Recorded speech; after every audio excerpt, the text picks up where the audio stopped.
Bismillahirrahmanirrahim. Assalamualaikum warahmatullahi wabarakatuh. Perkenalkan, kami dari kelompok 3 ingin mempresentasikan tugas kami. Sesuai pada pertemuan dua minggu yang lalu, kami diberikan tugas untuk mencari contoh kasus yang berkaitan dengan etika profesi. Jadi, kami dari kelompok 3 mengambil contoh kasus dari kasus diduga jadi korban malpraktik, ibu melahirkan ditahan di rumah sakit ibu dan anak, Kenari Graha Medica pada 6 Maret 2017 ditinjau dari sudut pandang etika Kode Etik Kedokteran Indonesia atau Kodeki. Sebelum kami presentasi, kami akan memperkenalkan diri dulu. Saya sebagai moderator Ani Izzatul Jannah, sebagai pemateri Nur Fitra Musliha, Nurul Wahyu, Irwan S, Andi Diki Chandra, Idam Cali, Muhammad Afri, Siti Musdalifa, dan yang terakhir itu ada Sumardi. Baik, pemaparan materi saya serahkan kepada pemateri pertama sampai yang terakhir. Assalamualaikum warahmatullahi wabarakatuh. Perkenalkan, nama saya Andi Diki Chandra dari kelompok 3. Saya akan menjelaskan contoh kasus diduga jadi korban malpraktik. Yang pertama, latar belakang. Etika profesi adalah suatu sikap etis yang dimiliki seorang profesional, yakni sebagai bagian integral dari sikap hidup dalam mengembangkan tugasnya dan juga menerapkan norma-norma etis umum pada bidang-bidang khusus di dalam kehidupan manusia.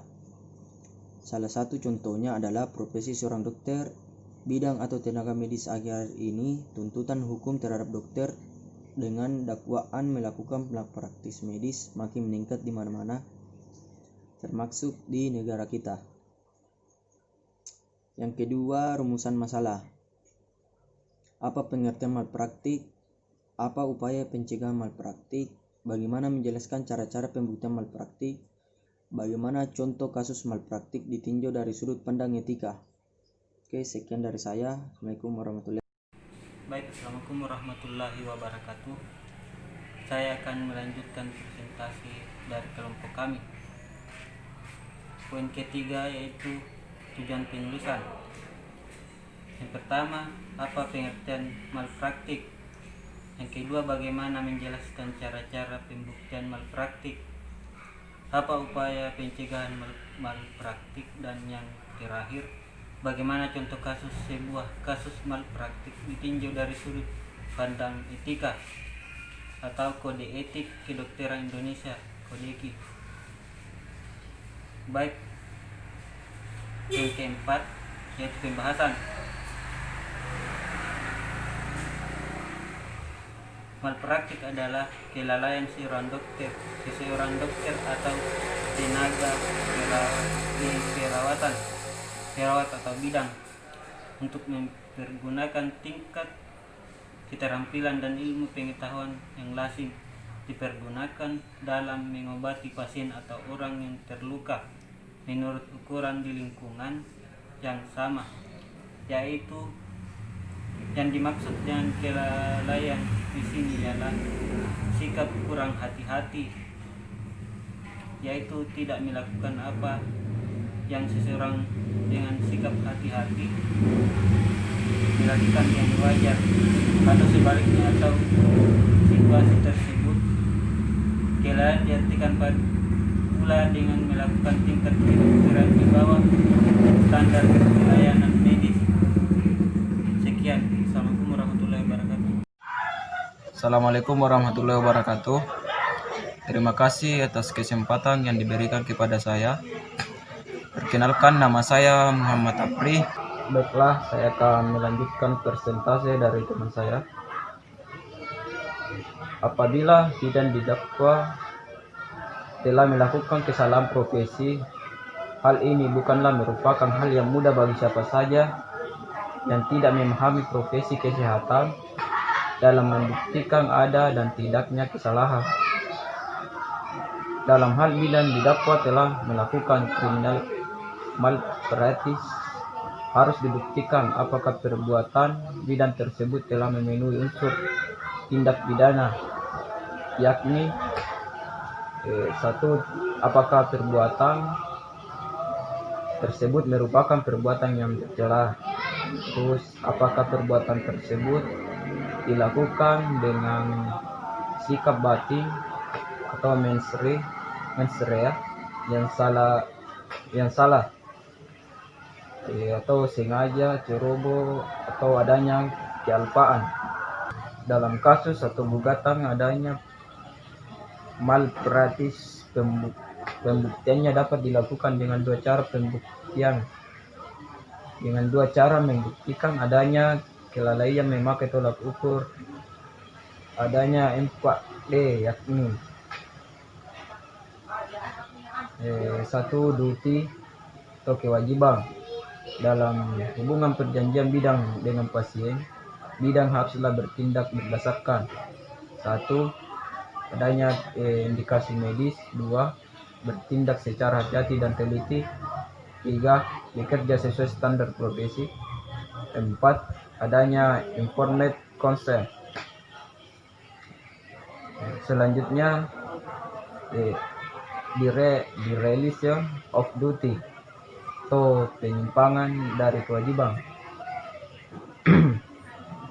Jika seorang bidan melakukan pekerjaan menyimpang dari apa yang seharusnya atau tidak melakukan apa yang seharusnya dilakukan menurut standar profesinya, maka bidan tersebut dapat dipersalahkan. Selanjutnya, direct caution atau penyebab langsung. Selanjutnya, damage atau kerugian. Bidang untuk dapat dipersalahkan haruslah ada hubungan kausal atau langsung antara penyebab atau kausal dan kerugian atau damage yang diderita oleh karenanya, dan tidak ada peristiwa atau tindakan sela di antaranya, dan hal ini haruslah dibuktikan dengan jelas. Sekian dari saya. Assalamualaikum warahmatullahi wabarakatuh. Assalamualaikum warahmatullahi wabarakatuh. Terima kasih atas kesempatan yang diberikan kepada saya.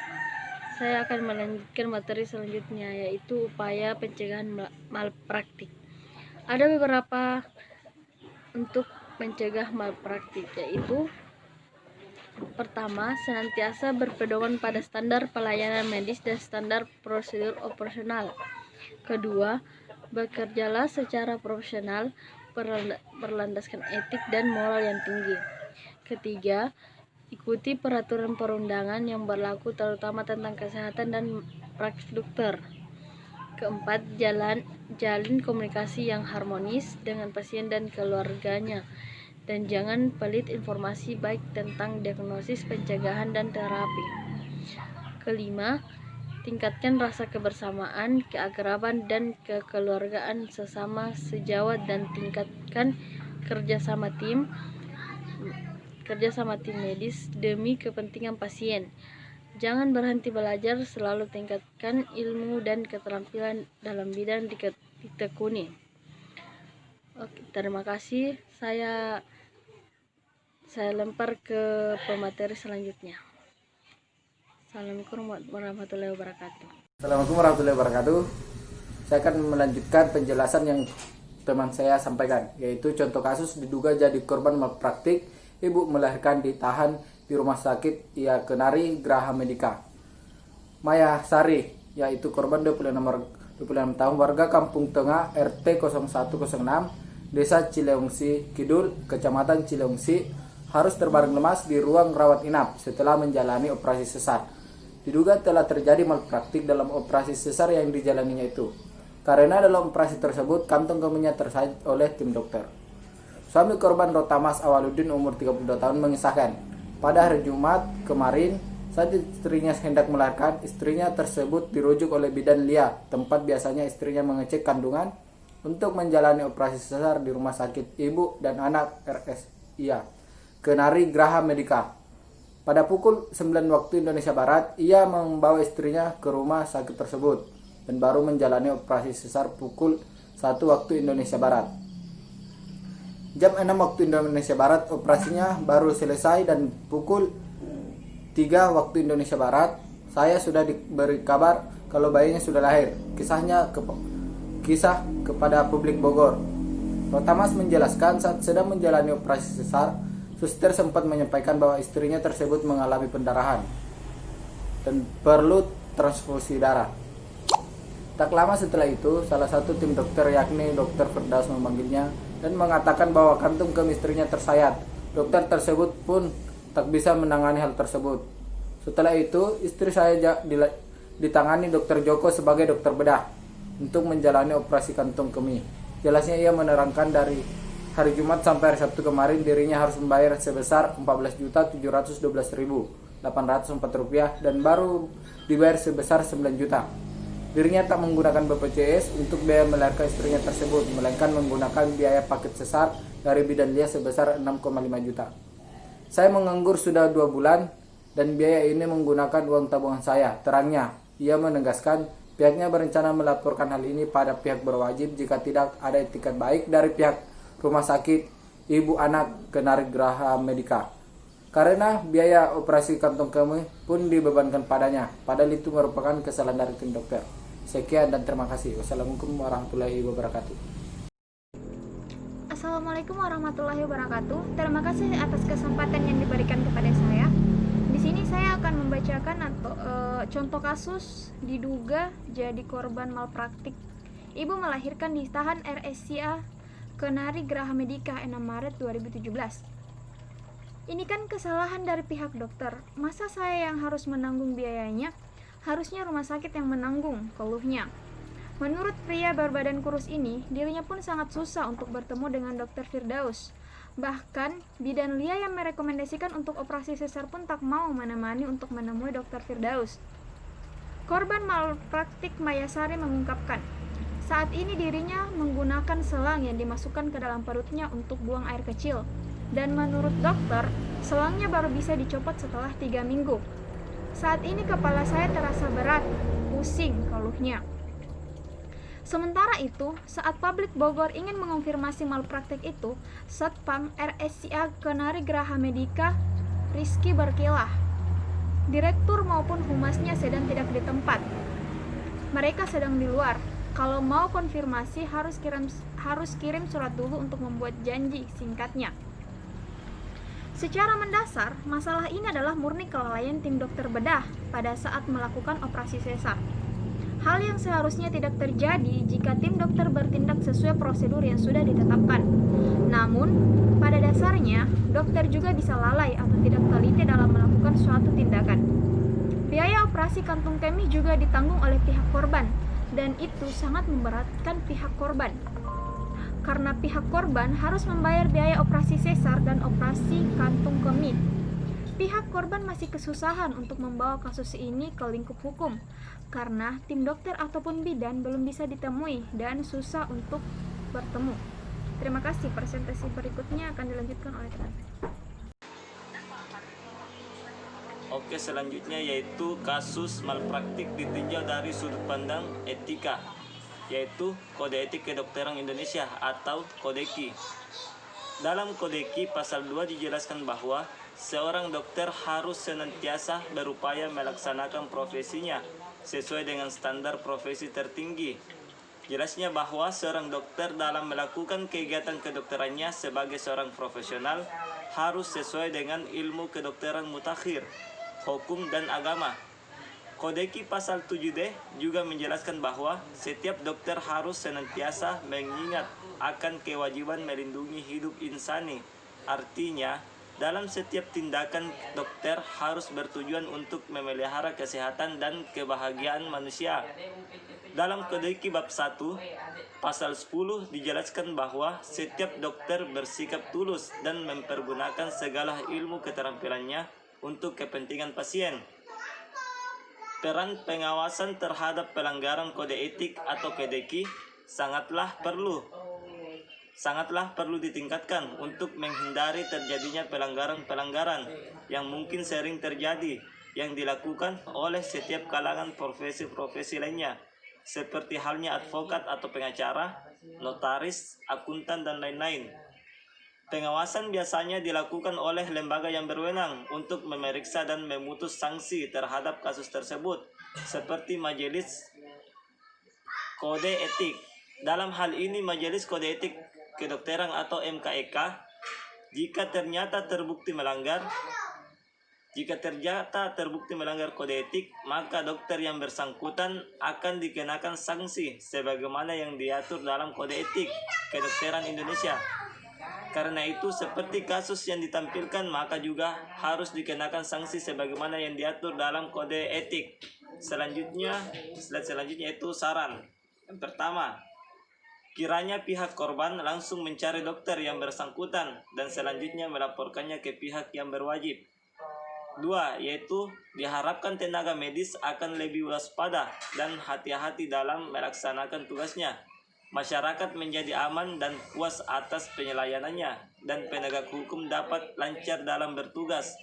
Akhirnya penegak hukum dapat berjalan sebagaimana yang kita harapkan. Terima kasih. Setelah sebelumnya kita telah mendengarkan hasil pemaparan dari rekan saya, kali ini saya akan menyimpulkan hasil pemaparan tersebut. Yang pertama itu, kasus malpraktek merupakan suatu kasus yang menarik yang sering dialami oleh masyarakat dan sekaligus merupakan manifestasi dari kemajuan teknologi kesehatan dengan berbagai peralatan yang canggih. Sementara itu, dengan semakin banyaknya kasus malpraktek yang disidangkan di pengadilan dan bermunculannya berita-berita tentang malpraktek tenaga medis di berbagai media massa karena kegagalannya dalam berpraktek sehingga mengakibatkan cederanya atau meninggalnya seorang pasien, menunjukkan bahwa tingkat kesadaran hukum masyarakat mulai meningkat sehingga perpaduan antara kedua hal tersebut di atas akan menimbulkan suatu perbenturan atau sengketa. Kemudian pada poin kedua, sedangkan alternatif untuk menyelesaikan sengketa itu sendiri untuk sementara waktu ini belum memadai, sehingga kasus-kasus malpraktek dijumpai kandas di pemeriksaan sidang pengadilan. Oleh sebab itu sangat diperlukan adanya suatu pemikiran-pemikiran yang jernih dari para arsitek hukum untuk menemukan alternatif apa yang dapat dipakai dalam menghadapi kasus-kasus malpraktek tersebut. Sebab kasus ini sangat banyak berkaitan dengan kepentingan masyarakat, khususnya bagi yang merasa dirugikan. Itulah hasil pemaparan kami. Apabila terdapat kekurangan, itu wajar karena kita hanya manusia biasa dan kelebihan hanya dimiliki oleh Yang Maha Kuasa. Akhir kata kami ucapkan terima kasih. Assalamualaikum warahmatullahi wabarakatuh.